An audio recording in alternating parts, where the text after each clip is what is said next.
So, you just lost all your Season 2 cards. You are seeing these 99 Mookie bets in the sort and thinking, how am I going to get there? Well, we're going to talk about that. How you guys can get cards extremely fast and get on the high road to some of these collections. Your team didn't get washed out by the people who opened up the wallet, grabbed out the MasterCard, and, it's got that 99 Mike Trout on it right now. Leave a like down below, subscribe to the channel, and let's go ahead and get into it. So, the first thing I would say is just stop.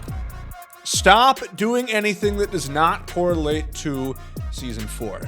Set 3 is still here. Of course, you can still use those cards, but stop playing the Moonshot event to get this Kyle Schwarber. Stop grinding out the number retirement program or whatever. There's really no point. I mean, as you see it, those cards are going to fizzle out starting November 3rd. Granted, that is still a while from now, 63 days, looking at basically 2 months. Still, I think that you should really stop focusing on it for a big reason being that you'll still earn progress. On Team Affinity, if you still need a couple cards to get Adley or Acuna or Dahigo, whatever have you. I mean, if you look back at these missions, you'll still earn the team build PXP. So you'll still get progress. Don't worry about grinding out those last couple cards on past programs. Focus on what's current because this stuff is actually going to matter and is not going to expire ever. Season 4 is going to be here from now until the end of time. In Team Affinity, do the exchanges. I see a lot of people who are under the conception that these are a scam. I really do not think so. These are very good to do because you probably have a bunch of cards. What if they pushed out this year, especially a lot recently, the Jumbo Pack? You're getting a ton of filler that you're probably not going to sift through your binder and actually sell. It is far more worth it for you to just go ahead and exchange them. 84s, I mean, those are going to get you good progress. 4 gold cards, boom, that's already 20% done on the way to 10k Team Affinity points, which is, 1/15th of the way done with an entire division. That is pretty damn good, you know what I mean? So do the exchanges. You're going to get a bunch of progress done this way that you don't have to sit on your ass playing mini seasons or doing something that you don't want to do. Do this. Actually utilize the cards that are going to sit there and collect pixelated dust otherwise so you can actually enjoy the game. Of course, I've been working on the Central for my Twinkies to get, this beautiful looking Joe Mauer card. Seriously. Very good picture choice, especially actual cool photo right there. It just adds insult to injury.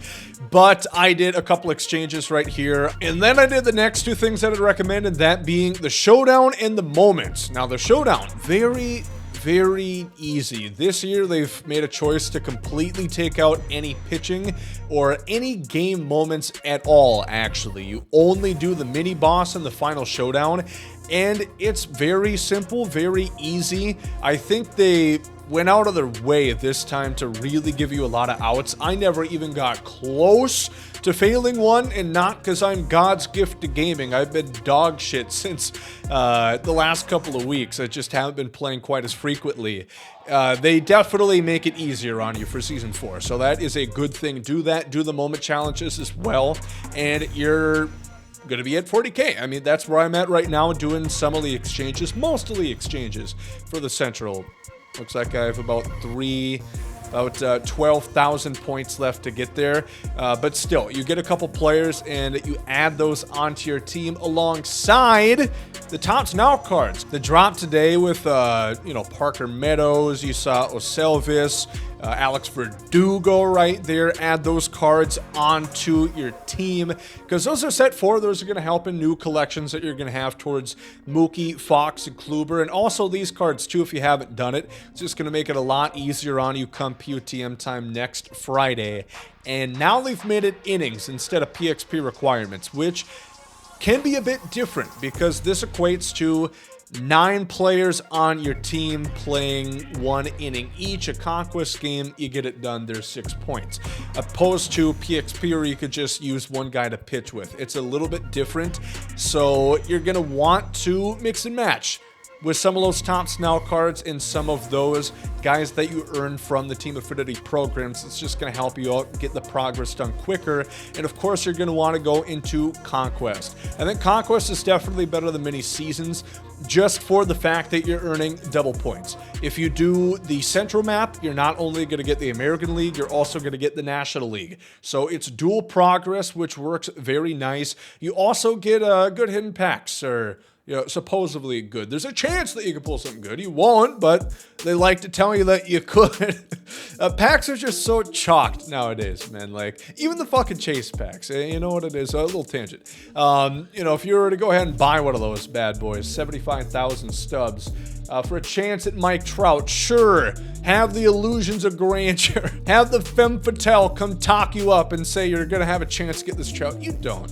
You don't. You're going to get 85 Jazz Chisholm and you're going to have a smile on your face while you do it. Next thing, events. This one in particular, it will not have program progress. A lot of people have been getting used to the events correlating to the other programs, the number retirement one, the moonshot. This will not, because it expires next week on the 8th, in which we're going to get the McGuire-Sosa 98 home run battle program. So this one is irrelevant unless you want a couple stubs, which there is. I mean, you can make stubs by playing events as always, but they've definitely gotten harder to play ever since they introduced the 12-win rewards. People are playing. People want the chance to get cards that go for 500,000 stubs. I mean, these are, outside of the chase packs, the most expensive cards in the game at this point. So it is definitely a bit more of a competitive scene in events than it was previously, which explains why cards actually do go for something. But I think you can probably skip events right now. In ranked seasons, I also want to mention as well, I just don't think that you should be really focusing on playing it right now, because you only earn a couple of cards, and also teams are going to be really, really good. The people who are playing ranked right now are the people testing out Mike Trout. They're the people who have insanely good teams. If you are catching up a little, if you didn't grind all the way through season 3, or if you just want to get some of the good cards in set 4, I would hold off. But what you should do is go ahead and claim your packs. Whatever rating you are right now. All you got to do, you don't have to play a ranked game. Just go into an event game, play it, and quit. Just quit out of it, come back, and it'll give you your packs. And you should already get one or two, a couple different ranked seasons cards, the 90s, the 95s that they put out there. And you can put those towards collections, or you could sell them, because as always, early parts of seasons are a massive seller's market. Anything that's on there is going to be pricey. I mean, the XP reward path cards aren't even on there yet, but the ranked seasons cards, I mean, you look at this 95s that I think fills in the 700 slot. Now, these cards are going for nearly 30,000 right now, so that's good stubs to make. And once you do get up to this XP reward path, guys, highly recommend. You can hold off. You can use them a little bit later. Get them, sell them, buy them back later when they fall down in price. That's really how it goes. That's what I would recommend right there. So that is the prerogative for online play. Generally speaking, you might want to kind of avoid it for right now. And biggest thing of all, biggest thing that I could ever recommend, if you do by chance come in contact with one of the very, very few cards that are sellable in the game right now, make damn sure that you don't lock them in. I am going to be forever sad because I was finishing up the core collection, and wouldn't you know, my dumb ass locked in all these captains that I bought specifically as nest eggs to make stubs on. And no big deal. I mean, Jimmy Rollins is only going for a mere 140,000 stubs. Not a lot. Vlad going for 60, Babe Ruth going for 60 as well. I'm not bitter about it at all, if you can't tell. Oh, Pedro's only a shy 85 fucking thousand stubs. Pretty affordable. So learn from me. Learn your lesson, I guess. But that's what I'd recommend for set 4. That's a great way to get you off to a really fast start in order to get those nice 99s and those ever so daring 97s.